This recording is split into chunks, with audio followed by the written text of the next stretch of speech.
Assalamualaikum warahmatullahi wabarakatuh, teman-teman. Apa kabar teman-teman hari ini? Semoga teman-teman selalu diberikan kesehatan dan selalu dilindungi oleh Allah. Alhamdulillah teman-teman, kita dapat berjumpa kembali ya dalam Sentra Bahasa.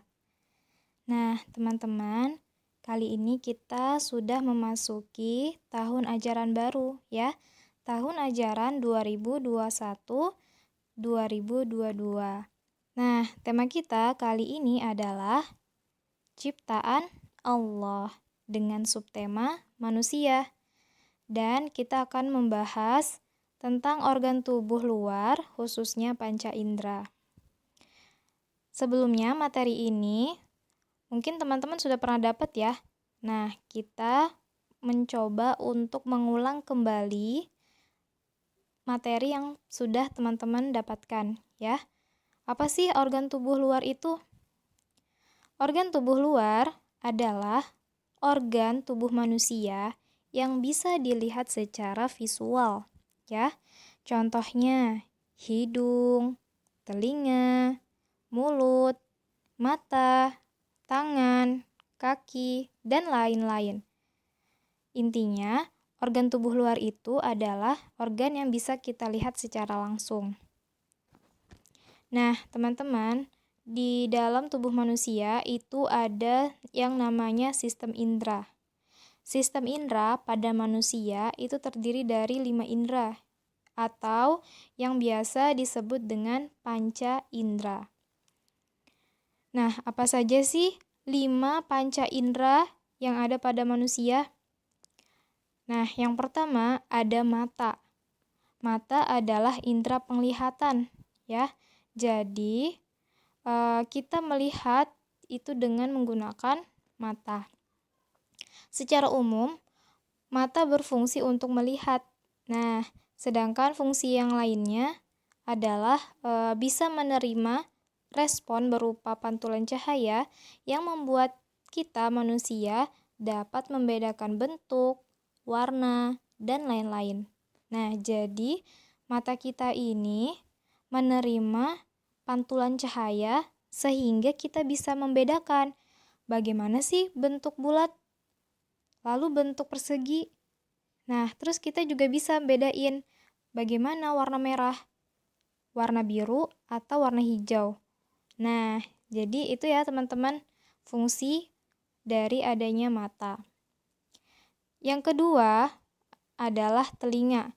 Nah, telinga merupakan indera pendengaran ya, teman-teman. Nah, jadi telinga ini berperan penting dalam pendengaran manusia. Sebab melalui telinga manusia akan menerima rangsang atau suara dari luar. Lalu yang ketiga ada hidung. Nah, hidung adalah indera penciuman, ya. Hidung memiliki peranan penting dalam sistem pernapasan manusia. Juga berfungsi sebagai penyaring atau filter. Nah, jadi teman-teman, di hidung kita ini ada bulu-bulu halus ya. Nah, bulu-bulu halus itu berfungsi sebagai penyaring atau filter. Sehingga kotoran yang bercampur dalam udara tidak akan masuk ke dalam paru-paru kita karena mereka sudah tersaring di hidung kita. Lalu yang keempat ada lidah. Nah, lidah adalah indera pengecap. Nah, teman-teman lihat ya pada gambar ini. Dalam lidah kita itu terdapat beberapa bagian dan memiliki berbagai fungsi ya. Jadi, lidah kita terdiri dari beberapa bagian, teman-teman. Ada bagian yang bisa merasakan pahit, asam, asin, dan juga manis. Nah, selain berfungsi sebagai pengecap, lidah kita juga memiliki beberapa fungsi utama, teman-teman, yaitu dapat membantu kita dalam berkomunikasi, mengunyah, dan menelan makanan. Nah, semua itu butuh bantuan dari lidah. Lalu yang terakhir, nah ini panca indera yang terakhir adalah kulit. Nah, kulit ini merupakan indera peraba. Nah, jadi pada kulit kita itu ada ujung-ujung syaraf peraba, sehingga kulit kita dapat membedakan kasar, halus, panas, dingin, dan juga rasa sakit. Kulit adalah organ yang memiliki banyak fungsi juga ya teman-teman, seperti sebagai pelindung dan juga pengatur suhu tubuh. Jadi itu ya teman-teman, ada 5 panca indera dalam tubuh kita. Tadi ada mata, lalu hidung, telinga, lidah, dan kulit. Oke ya teman-teman, untuk lebih lengkapnya nanti teman-teman akan mempelajari di sentra sains ya dengan Ibu Opi. Oke, kita lanjut ke materi sentra bahasa. Nah, teman-teman kelas 3, hari ini kita akan membahas tentang paragraf. Apa sih paragraf itu? Nah, paragraf adalah kumpulan dari beberapa kalimat yang biasanya terdiri dari 3 sampai 5 atau 7 kalimat.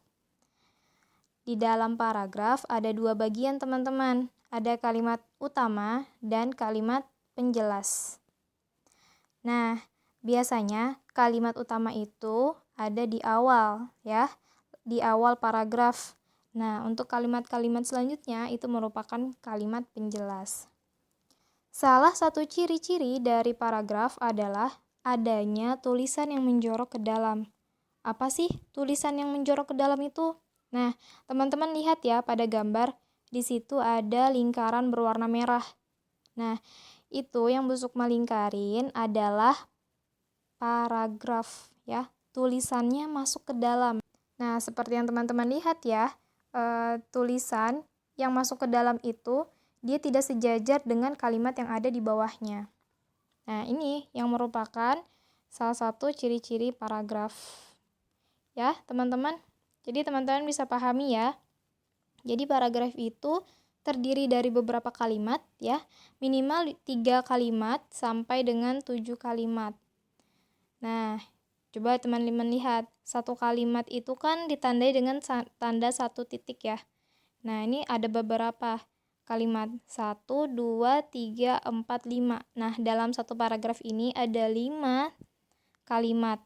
Nah, ini udah termasuk paragraf.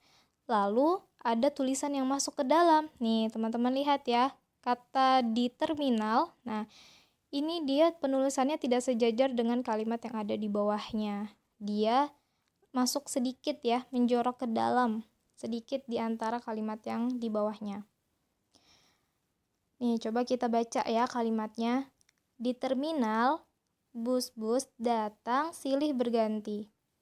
Aku menyaksikan orang-orang berjalan dengan tergesa-gesa. Pedagang asongan menawarkan dagangannya. Mereka saling berteriak. Keadaan terminal pagi itu sangat sibuk dan bising. Nah, ini merupakan contoh paragraf ya teman-teman. Oke, jadi teman-teman bisa perhatikan lagi bagaimana pembuatan paragraf. Oke. Nah, teman-teman, kali ini materinya cukup paragraf dulu ya, teman-teman. Teman-teman silahkan pahami lagi apa itu paragraf. Nah, sekarang kita masuk ke tugas.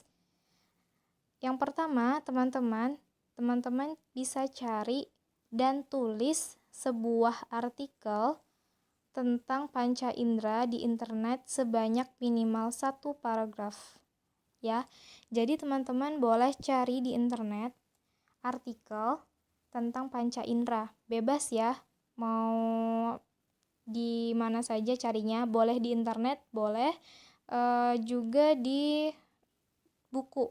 Nah, kalau teman-teman di rumah punya buku yang berkaitan dengan panca indera, boleh teman-teman gunakan buku. Kalau tidak ada, boleh cari di internet. Nah, teman-teman kalau sudah mencari dan menemukannya, teman-teman tulis ya, tulis kembali 1 paragraf, minimal 1 paragraf. Kalau teman-teman mau buat 2 paragraf juga boleh, silahkan ya. Nah, setelah itu nanti teman-teman boleh tuliskan di kertas buffalo ya. Nanti teman-teman tuliskannya di kertas buffalo. Pastikan tulisannya bisa busuk membaca ya dengan baik. Jadi tulisannya harus jelas. Nah, nanti pada saat recalling, silahkan teman-teman bacakan paragraf yang sudah tadi teman-teman tuliskan. Oke ya, teman-teman? Oke, alhamdulillah Ibu rasa cukup untuk materi hari ini ya. Semoga teman-teman diberikan kemudahan untuk menyelesaikan pekerjaan hari ini. Besuk tutup, billahi taufiq wal hidayah. Assalamualaikum warahmatullahi wabarakatuh.